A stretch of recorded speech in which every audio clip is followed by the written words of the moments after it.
መጀመሪያ ምንድነው መጠበቅ የሚለው መከላከል የሚለው ነገር ከምንድነው የሚነሳው?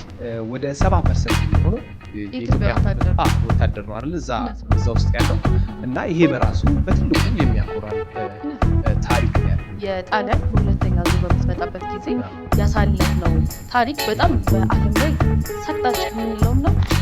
የመንግስታት የፖለቲካ አቋም አራማጅ ወይም ደግሞ ገለልተኛ ራሱን ያልቻለ ገለልተኛ ኤንቲቲ ያለመሆን አንዱ ትልቁ የመከላከያ ሰራዊቱ ቻሌንጅ ነበር።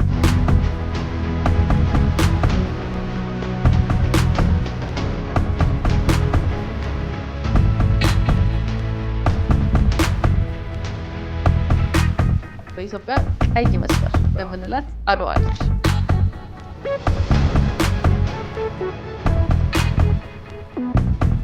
እንዴት ነሽ? አለን። በሌላ ኤፒሶድ ተገናኝተናል።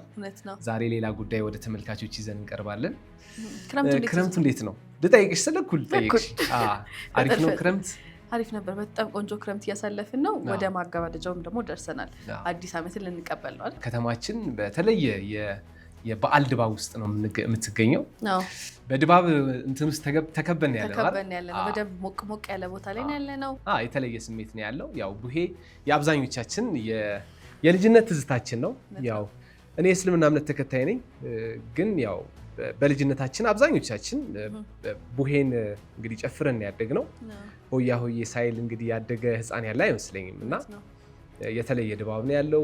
ልጅነቴን ወደኋላ ነው የሚያስታውሰኝ ቡሄን እና ግን አሜን አሁን ቡሄን ሳስብ እንደው አሜንን በቃ ጠይቃታለሁ ያልኩት እንደዚህ ስንጨፍር በፊት ሆያ ሆዬ ስንል ሴቶች አብረውን ይከተሉ ነበር።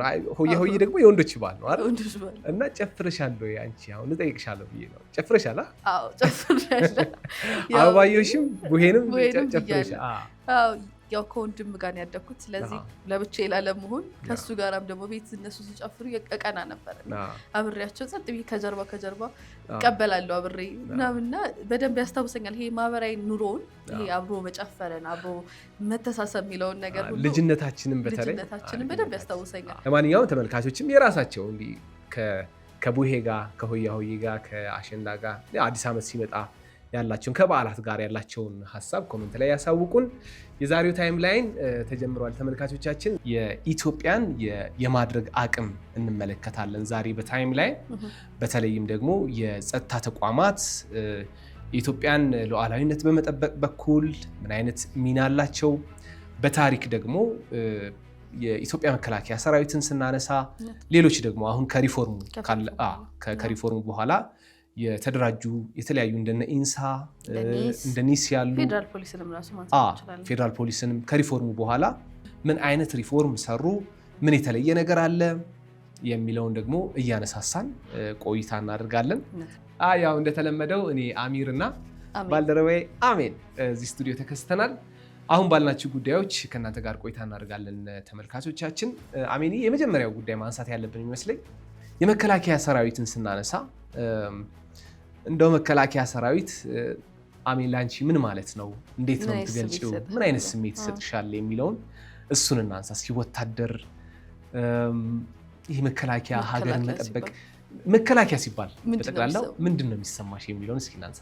ያው እኔ የኢትዮጵያ መከላከያ ሰራዊት ሲባል ወይም ደግሞ መከላከያ ሲባል ይመጣልኝ መጀመሪያ ሀሳብ እንደመሰለ ኃላፊነት የሚለው ሀሳብ ነው።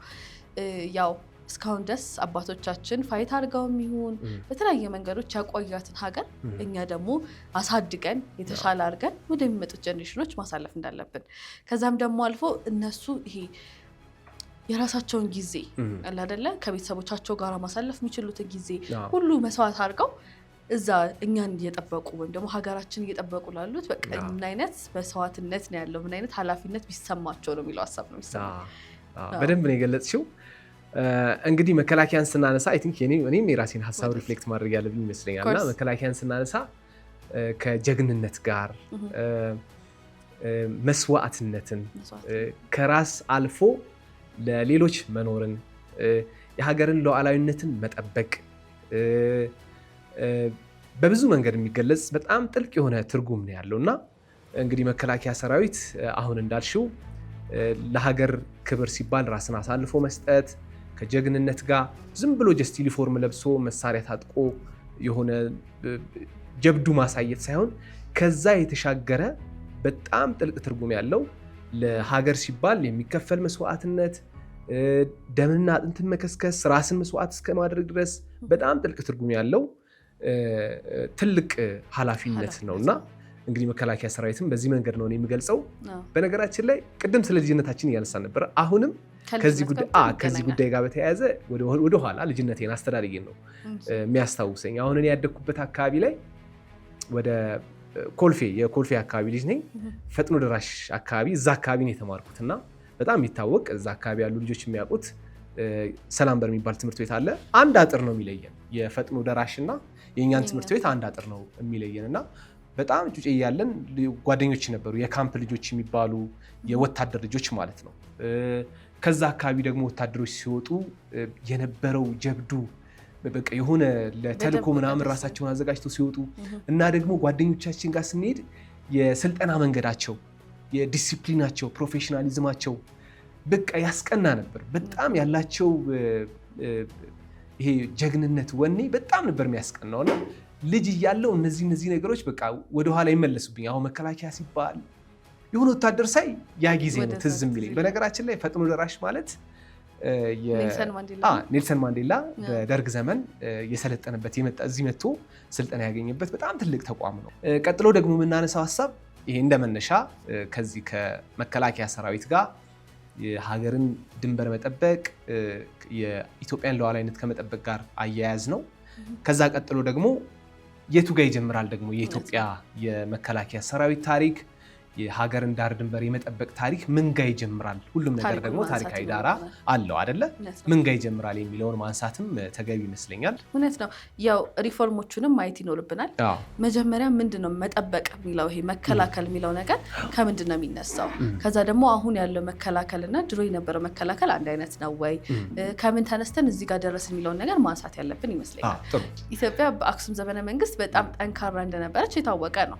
ከዛም ደግሞ አልፎ ይሄ የቀይ ባህርን ወይም ደግሞ አዱሊስ ወደብን የምታስተዳድር እንደነበረች የታወቀ ነው። እስከ የመን ድረስም የሚሻገር ነበር። ያ ደግሞ የሚያሳየን ምንድነው ምን ያህል ጠንካራ የሆነ ጦር እንደነበራት፣ ዲሲፕሊን እንደነበረ፣ ከዛም ደግሞ አልፎ ተፈሪነት ያለው እንደነበረ ሁሉ ማየት እንችላለን። አሁን ያለው ጠንካራ ሰራዊታችን ከየት ተነስቶ የት ደረሰ የሚለውን ለማየት በጣም የተመቻቸ መንገድ የሚከፍትልን ይመስለኛል።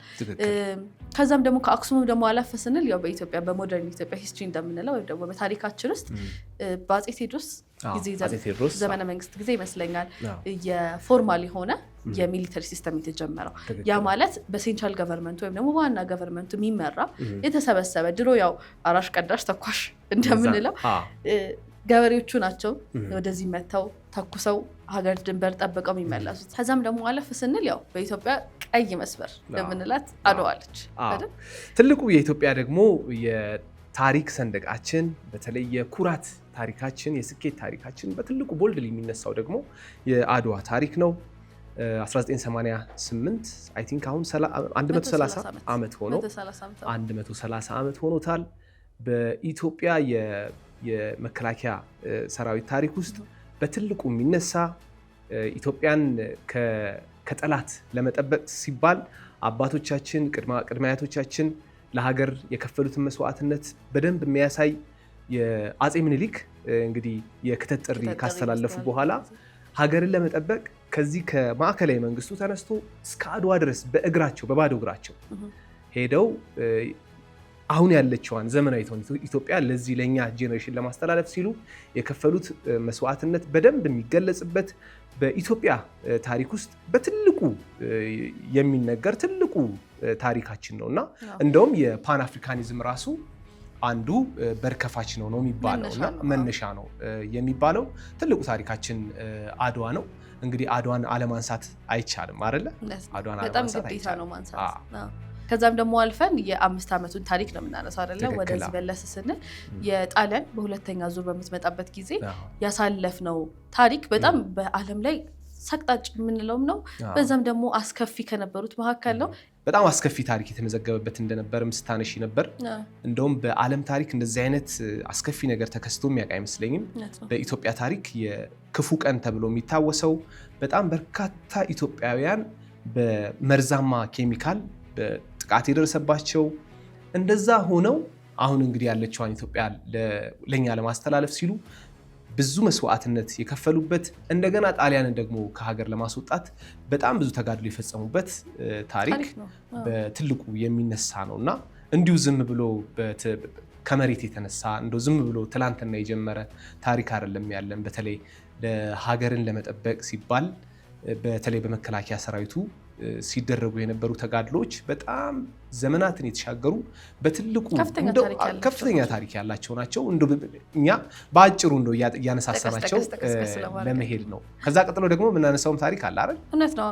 ያው ይህንን ካነሳን ወይም ደግሞ የ5 ዓመት ታሪኩን ካነሳን በኋላ ደግሞ የኢትዮጵያ ሰራዊት ከኢትዮጵያም አልፎ ዳር ድንበሯን አፍሪካንም ከዛም ደግሞ ዓለም ላይ ተሳትፎ እንዳለው የታወቀ ነው።